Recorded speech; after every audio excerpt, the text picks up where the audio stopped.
तो नमस्कार भाई लोग, का हाल चाल है यार।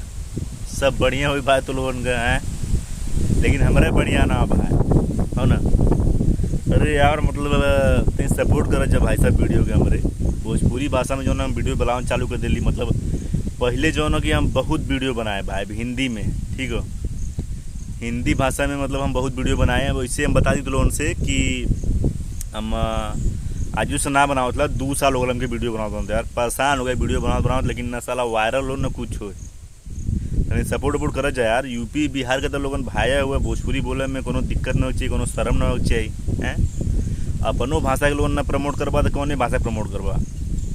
अब तो लोगन लगा तो वही में कहा हुआ जवन की पैदा हुआ भोजपुरी घरे का, भोजपुरी भाषा उनका पूरा खानदान बोला ला और जाके बस गलो शहर में जो ना कि हिंदी बोले लगना, अंग्रेजी बोले लगना, भोजपुरी बोले में शर्म आवाला। ये तो हो कंडीशन लगत हो आज के ज़माने का। और लगत का हो सही में असलियत बात है। जेखे देखा हुआ जो ना, अरे गाँव में हम चल जाइला अपने ना तो अरे तो हिंदी पे लेना सब। अरे भोजपुरी भाषा भाई सपोर्ट करा जाए यार। अपन भोजपुरी भाषा बोला सपोर्ट करा, बोला बतिया भोजपुरी में। जो भोजपुरी के चैनल कुछ बनाओ तो या भोजपुरी भाषा के प्रमोट करल चाहत हो ओके सपोर्ट करत जा। अब सपोर्ट करे मतलब तुलोन के पैसा थोड़ा मांगती ला हम, तो लोगन के जेब से 1 भी रुपया ना मांगती ना। तो लोगन तो लाइक करवा ना तो लोगन के 1 रुपये जाई, ना कमेंट करवा तो 1 रुपये जाई, और ना सब्सक्राइब करवा तो 1 रुपये जाई। 1 रुपये जाए ना भले से प्रमोशन हो जाए, मेरे भोजपुरी चैनल के प्रमोशन हो जाए। और जो ना कि थोड़ा आदमी भी जो ना अपन प्राउड फील करिए कि हाँ भाई भोजपुरी में जो ना कि चैनल है इनकर, भोजपुरी में वीडियो बना ला। बाकी तो वीडियो लोगन बहुत देख ले होगा, गाड़ी फक्कड़ एकदम आई फलान ढकान के वीडियो चैनल बहुत देख ले होगा लोगन।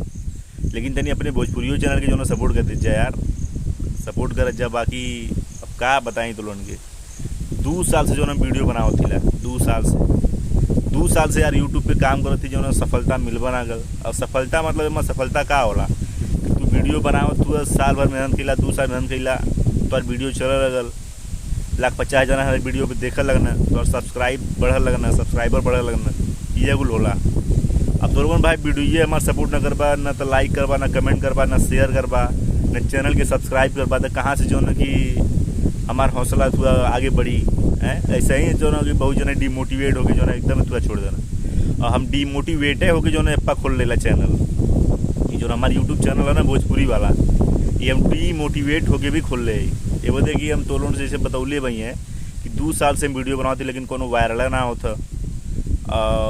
का बताएं, हम एक यहीं थे गाँव में ना रही बा, हम दुबई रहती, दुबई काम कर रही, तब से वीडियो बनाना चालू कर ली। अब कहाँ कहाँ घूमे, दुबई का एक से एक फेमस जगह, यहाँ तक कि बुर्ज खलीफा के अंदर जाके भी वीडियो बन ली भाई। दुनिया का बहुत बड़ा बिल्डिंग, सबसे ऊंचा, दुनिया में सबसे ऊंचा बिल्डिंग बुर्ज खलीफा है, ओकरे अंदर जाके भी हम वीडियो बनौले ही, ब्लॉगिंग कर ले।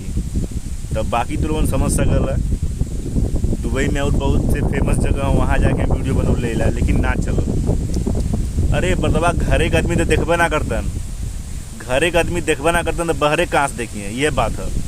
ये बदे जो ना वो चैनल हम बंद करके ये चालू कर लिया, और न एके हम एको जने के जो ना बतौलेला, ना अपने घरे न रिश्तेदारी में केहू के चैनल के बारे में ना बतौले। खाली बस वीडियो डालत हिला।